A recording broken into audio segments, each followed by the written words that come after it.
और इस वक्त बड़ी खबर आ रही है, आपको बता दें कैबिनेट की बैठक खत्म हो चुकी है। योगी आदित्यनाथ की कैबिनेट की बैठक खत्म हो चुकी है। 86 लाख किसानों का कर्ज माफ होगा। 86 लाख किसानों की कर्ज माफी की बात की गई है। इसमें यह खबर अब तक आ रही है, प्रेस कॉन्फ्रेंस में इसकी विस्तार से जानकारी दी जाएगी, लेकिन आपको बता दें 86 लाख किसानों की कर्ज माफी की बात हुई है और यह फैसला कैबिनेट की बैठक में लिया गया है। पंकज झा हमारे साथ हैं। पंकज जी हाँ, देखिए अभी अभी बैठक खत्म हुई है और चीफ सेक्रेटरी राहुल भटनागर ने हमें ये बताया है कि कुल 86 लाख वो किसान हैं जिनके लिए खुशखबरी आई है।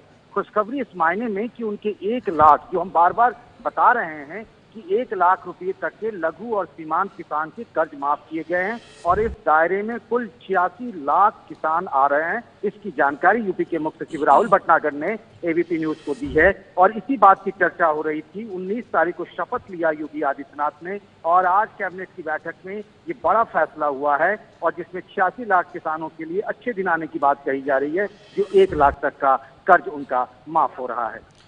86 लाख किसानों का कर्ज माफ होगा और जो सूत्रों के हवाले से हमने खबर बताई थी अब उस पर मोहर लग चुकी है। 1 लाख तक का कर्ज माफ होगा, यानी हर किसान का 1 लाख तक का कर्ज माफ होगा। इसके अलावा और इस कैबिनेट की बैठक में पंकज और भी एजेंडे थे, उन पर कोई फैसला? देखिए इसके अलावा जो कैबिनेट के एजेंडे में जो चीजें थी वो एंटी रोमियो स्प्रेड की बात हो या फिर अवैध बूचड़खानों को बंद कराने की बात हो या गेहूं खरीद की बात हो, वो पहले से ही उस पर काम हो रहा था। इसीलिए कोई बहुत बड़ा उसमें फैसले की बात नहीं थी। हाँ, उसको एक कानूनी जामा पहुंचाने के लिए, क्योंकि कैबिनेट के बैठक से आदेश जाए तो उसका वैधानिक आधार होता है। लेकिन जो सबसे बड़ी बात थी, जो पहले पॉइंट पे था कैबिनेट की बैठक में, और इतनी गोपनीयता बरती जा रही थी कि किसी कैबिनेट मंत्री को ये नहीं बताया गया था कि फैसला क्या क्या होगा, सिर्फ एजेंडे बताए गए थे। वो पहला एजेंडा था किसानों की कर्ज माफी का, जो चुनाव प्रचार में ये सबसे बड़ा मुद्दा रहा, सबसे बड़ा वादा और भरोसा रहा प्रधानमंत्री नरेंद्र मोदी की तरफ से। बिल्कुल पंकज, आपके पास लौटेंगे, लेकिन इस वक्त की बड़ी खबर बता दें 86 लाख किसानों की कर्ज माफी की बात का फैसला किया गया है। योगी कैबिनेट की बैठक खत्म हो गई है। चीफ सेक्रेटरी राहुल भटनागर ने एबीपी न्यूज को बताया है कि 86 लाख किसानों को सीधे तौर पर इसका फायदा मिलेगा।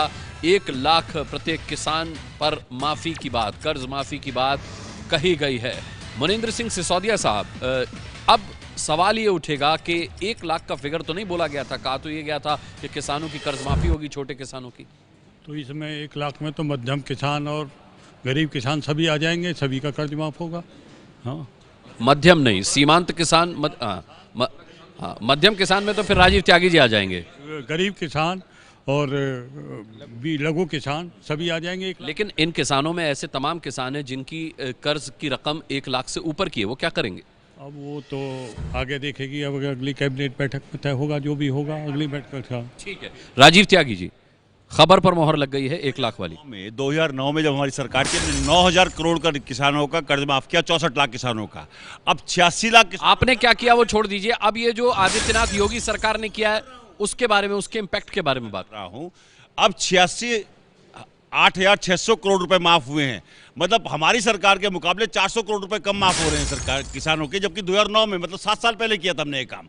मैं पूछना चाहूंगा कि ये लॉलीपॉप भारतीय जनता पार्टी सरकार कब तक देती रहेंगी? प्रधानमंत्री मोदी ने कहा था कि भाइयों बहनों, हम लोग बाग पूरे देश में कॉस्ट प्राइस में 50% प्रॉफिट देंगे, और सुप्रीम कोर्ट में जाकर एफिडेविट देते हैं 50% प्रॉफिट देने। राजीव त्यागी इसे लॉलीपॉप बता रहे, रामेश्वर चौरसिया साहब इसे लॉलीपॉप कह रहे हैं। वो राजीव जी को समझना चाहिए कि अभी पहली कैबिनेट की बैठक है, 5 साल तक ये सरकार चल। लेकिन इसमें नहीं, इनको क्या समझना चाहिए? प्रधानमंत्री ने खुद कहा था पहली कैबिनेट की बैठक में किसानों का कर्ज माफ होगा। तो पहली कैबिनेट की बैठक में ही तो माफ कर रहे हैं, अभी तो ये आप अंदाज से बोल रहे हैं। सिर्फ 1 लाख। देखिए, सीमांत और लघु किसानों का जो कर्ज के लिए हमने माफ की है, मैं एक बात आपको बता दूं, आप जो जोड़ रहे हैं, हो सकता है उसमें ट्रैक्टर का भी कर्ज हो। तो हमने क्या कहा था, फसल का कर्ज माफ होगा और आगे में फसल पर हम जो ऋण देंगे वो ब्याज भी नहीं लेंगे। तो सरकार ने जो फैसला किया है, अपने वादे के खिलाफ सरकार नहीं जा सकती। जो भी फैसला किया है सही फैसला किया होगा। अभी पूरा फैसला आने दीजिए, प्रेस कॉन्फ्रेंस होने दीजिए। ठीक है, मैं नहीं, अनिल यादव जी, क्या ये फैसला सही है? देखिए अनुराग जी, जब चुनाव लड़ने से पहले जो वादा हुआ था उसके हिसाब से आपका भी आकलन यही था और हम लोग भी यही मान रहे थे कि लगभग 2 करोड़ 33 लाख किसानों को इसका फायदा होना था। अब क्योंकि सिर्फ 86 लाख किसानों के साथ ये हुआ है, तो इसका मतलब 1 करोड़ 47 40 लाख किसानों के साथ तो धोखा हुआ है, उन्हें झूठ बोल के उनकी वोट ले लिया और उनको अब फिर जुमला पकड़ा दिया है। तो ये बताइए उस पर क्या होगा? क्या आप भी मानते हैं फायदा कम किसानों को हुआ है, धोखा ज्यादा किसानों के साथ हुआ है? चौधरी साहब जी, ये जो फितरत थी जुमलेबाजी की वो निकल के सामने आ गई है इस फैसले से, और ये घोर निराशा का दिन है कि हमें एक बार और धोखा और झूठ देखने को मिला उत्तर प्रदेश में भारतीय जनता पार्टी के लोगों द्वारा। जो वादा किया गया था उस वादे के मुताबिक ये आधे पर्दे में कहीं चलिए, लेकिन फिर भी मैं ये कहूंगा कि आज मंगल का दिन है और 86 लाख किसानों के लिए मंगल की खबर आई है। अब आपको ये भी बता दें, एबीपी न्यूज़ की खबर पर मोहर लगी है। मैं लौटूंगा आपके पास, इस वक्त की बड़ी खबर बता दूं। देखिए, एबीपी न्यूज़ की खबर पर मोहर लगी है। हमने आपको अब कैबिनेट की बैठक शुरू हुई थी, उसी वक्त बताया था कि यहाँ जो किसानों की कर्ज माफ़ी का एजेंडा प्रमुख तौर पर कैबिनेट की बैठक में लिया जा रहा है, उस पर फैसला होगा। तो 1 लाख तक की रकम हर किसान की माफ़ की जा सकती है, उस खबर पर मोहर लगी है। ये है एबीपी न्यूज़, आपको रखे आगे।